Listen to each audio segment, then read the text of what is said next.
Hello and welcome to SKB shorts and మనతో ram స్వాన్ ఉన్నారు. ఆయనతో మాట్లాడదాం. 2012 he was the one who has been the major reason for the series victory. And let's get back to 10 years before. And Mumbai, Wankhede Stadium. Yeah. You and Monty Yeah. have got the middle order. Yeah, basically that Wankidi pitch, if I could dig it up and take it round everywhere in the world with me, I would. It's the most amazing place. It's that red soil. That day one, when you tap it, it is rock hard like that, and it's brilliant for batting. But then after about 2 days, it just turns it. It's like the ball turns into a tennis ball. It just goes boing and springs to bowl spin on. It's amazing.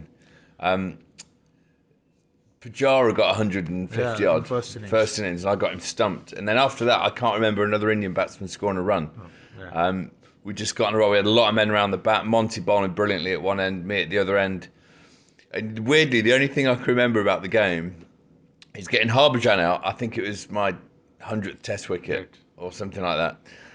And then Virat with the worst ball with a big full toss. Like we had so much pressure on from both ends that I bowled a full toss and he hit it straight to mid-off. And we couldn't believe it. Stephen Finn took it mid-off and we looked at each other and just started laughing. They're like, just got Virat Kohli out with a full toss. This is bonkers. So, yeah, it was brilliant. But we won that. And then actually a better win was in Calcutta. Kolkata, Way yes. better win. Yeah, Because because that wicket wasn't as conducive to the spinners. It spun a bit, but it was flat and really low, really slow. And somehow we won there as well. I don't know how we did If that. I remember well, Sehwag and Gambhir got off to a flyer start in the second innings also to, wipe out the deficit of around 200 runs. But then you came down after the first session, first ball after lunch, and then Yeah, well, that's one of my favourite wickets because with my spin coach at lunch with Mushtaq Ahmed, I said, I'm going to get Viru bowled through the gate. I'm going to bowl him through the gate. I know I'm going to do it. And he said, okay, let's do it. Let's leave a massive hole on the offside. Huge hole. And Viru will go for it straight away. He won't try and very first ball just drifted and dipped and bowled him through the gate. So it's one of my favourite Test wickets. and that opened the gates actually for the collapse, and then you won the I series. don't remember the rest of the Test match. Right, I only remember that one ball. Right. And getting hit in the chest. We had to field so close at slip Right. to Jimmy Anderson later on. And I can't remember who, I think it might have been Sharma came into bat and went to drive one. Right. And honestly, we were so close, it just hit me in the chest before I could get my hands up. I just remember thinking, if that was in my face, I'd have no teeth left. Right, and Amazing. And then 10 years later, if you see the art of off spin, when people say that off spin is in the current T20 format, Yeah. it is mostly being used as an option to contain the batsman, to put a check on the scoring rate. But I don't think like that. But you also see off spinners taking wickets. But what is your view of off spinners in T20? There's just not many quality off spinners out there at the minute. There's a few here or there, but it's nonsense thinking that off spin and leg spin are any different. It's how good the bowler is. If he puts a lot of revs on the ball and bowls it in the right place, you're a wicket taking bowler. And let's face it, in T20, every single bowler is about containing the batsman and picking up wickets as you go. So it's nonsense. There's a lot better wrist spinners at the minute than there are finger spinners. Right. But the finger spinners who are out there who bowl it well and turn the ball still do a great job. Right. And another question that comes to me is, with all these formats coming into picture, do you see one format in an endangered zone? Probably the Yeah, sandwich 50 over cricket. 50 over cricket is very endangered, if you ask me. Just because it's not as quick and it's in purgatory now. It's in the middle. Test cricket is magnificent and it's long and it's a game of chess. And we love it as English people. We love it because we get full houses and we play baseball now as well. So it's like exciting. Of course. T20 is amazing and it's a great game. The 100 is even shorter and that's a good game. 50 over cricket is somewhere in between now. And even we've just watched two 50 over games. They've been good games. The first game was basically a 20 over game. The second one at Lord's was a good game of cricket. But there were sections, there are 10, 15 overs here or there where you find yourself twiddling your thumbs as a viewer and as a commentator. And that's got to change. They've tried changing the field and from its, restrictions, but I don't know. I think 50 over cricket hasn't got a long-term future personally, but I might be wrong. And again, if you consider 50 overs cricket, it went under a lot of transformations. From 60 overs, it came down to 50, and then we have fielding restrictions, and then we had different power plays and two new balls and fielding restrictions. But if you have to keep tweaking something, it shows you there's something wrong with it. That is my whole point. Yeah. If you look at the bilateral one-day series, unless and until there is... I'm not having a go at the game now. I'm just saying that I'm used to it. I grew up with it, so I can put it with it. But my kids don't like it. Right. And that's a major flag going off. If my son, who's cricket mad, can't sit down and watch a game of one-day cricket, then you've got to ask yourself, this is the future generation. He's 11 years old, and he'll happily sit through T20. He'll sit down and watch test matches. He'll flick in and out. But a one-day game, he gets bored stupid. Halfway through the first innings, after the power play's over, the next 15, 20 overs, they're just dull for him. So something needs to be done. Right. And now coming to Test cricket, which the way England is playing, the baseball way that England is playing, and 4 consecutive wins. So do you think that this is a trend that all the other countries will follow, going aggressive against the bowling, or something that is to do with the pitches and also the batting lineups? I don't know whether they will or not. I think there's a lot of skeptics still out there. There's a lot of skeptics in England in the press, and there's a lot of skeptics over here in India within the press as well. But it's working so far. It's won 4 games. I think you've got to have the right personnel. You've got to have the right coach. You've got to have the right captain who absolutely buy into it. Because you can't force players to go out there when you're playing for your career, maybe, and throw caution to the wind. But England are buying into it, and they've said to people, look at Crawley. He's not scoring a run. He was awful and would have been dropped in the olden days. But they said, no, we're back here. You're our man to go out there and score aggressively.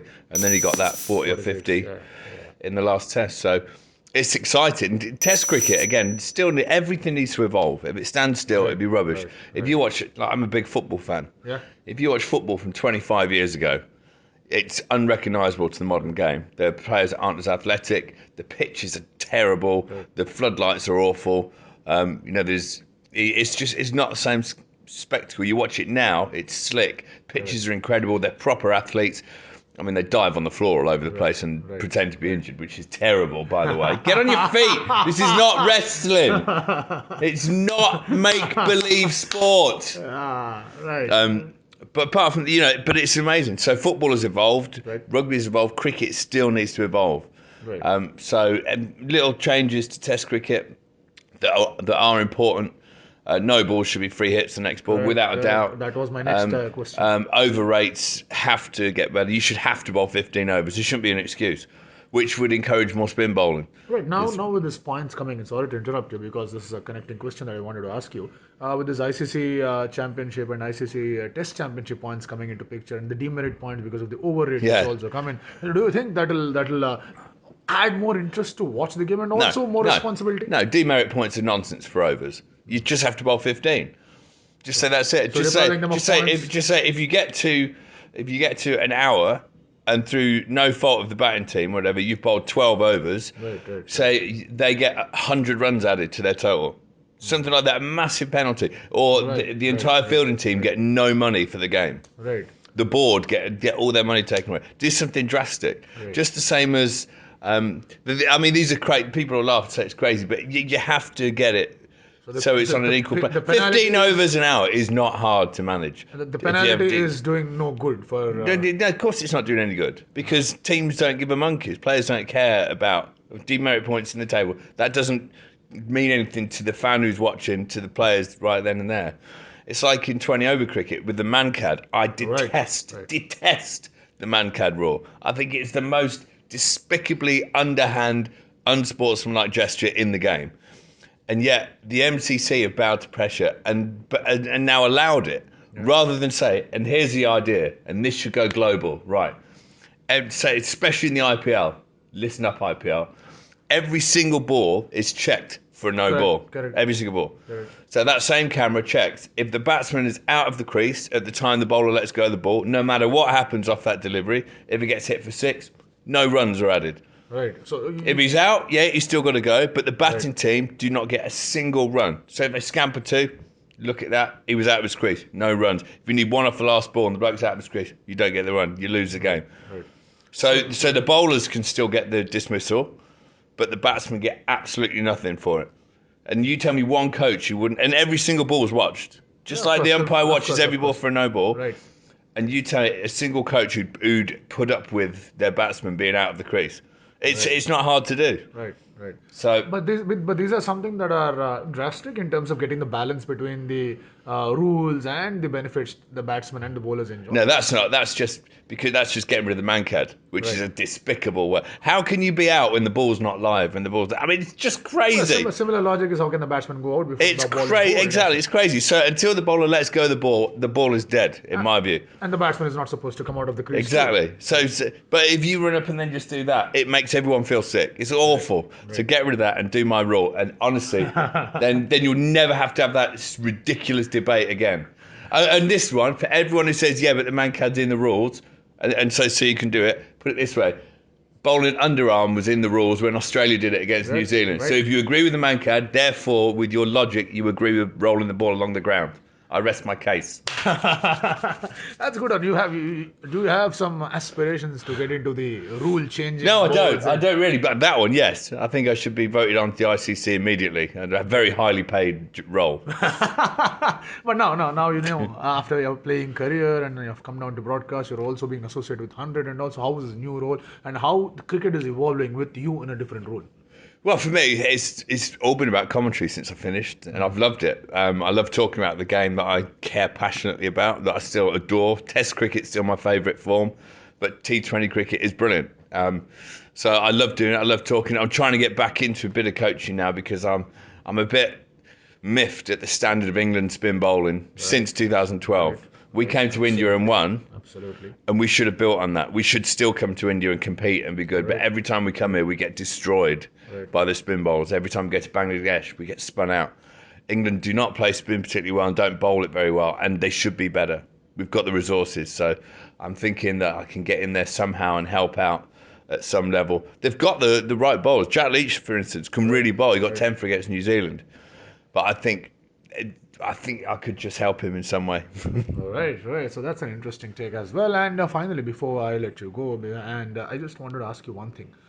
The forms and the class, the debate that goes on, form versus class and all of that. And every good player goes through a Yes. dull patch. And you see Yes. one of the best players. It's goes about through a dull Virat. patch. Yeah. Yeah. So you have given a statement saying that, we should back. And, Yes. That's a nice statement from coming from an Englishman because, Yeah. we see fierce battles and we also see media going gaga over each other and then just Trust going me, on. we see it as well. We see your media going absolutely bonkers over everything Virat and MS Dhoni did Right. for the last 10 years. And it's bemusing to Right.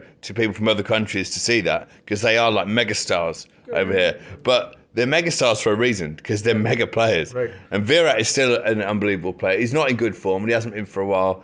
And he has a lot of external pressure. I'm 100% convinced he'll come good very soon. If people don't want him to, then they'll keep applying pressure to him. Right. But he's good enough to ride the storm. Right. And every time he's batted recently, even though he's got a string of low scores, he looks $1 million. So Yeah. I'm not worried about him. You Right. shouldn't be either. Right. And then last word about the World Cup winning captain, Eoin Morgan. He has recently Yes. said that he's going to retire as somehow he's not finding his touch going and he was also... No, he's getting old. We all get old. Yeah, That's it. yeah. No, Morgan's been brilliant. Morgan single-handedly almost turned the fortunes of English one-day cricket around. I can't say more than that. He was phenomenal. England, we were terrible at one-day cricket. Right. Stuck in our ways, old-fashioned, obstinate, stubborn that it worked when it blatantly didn't, and we were getting left behind by other nations.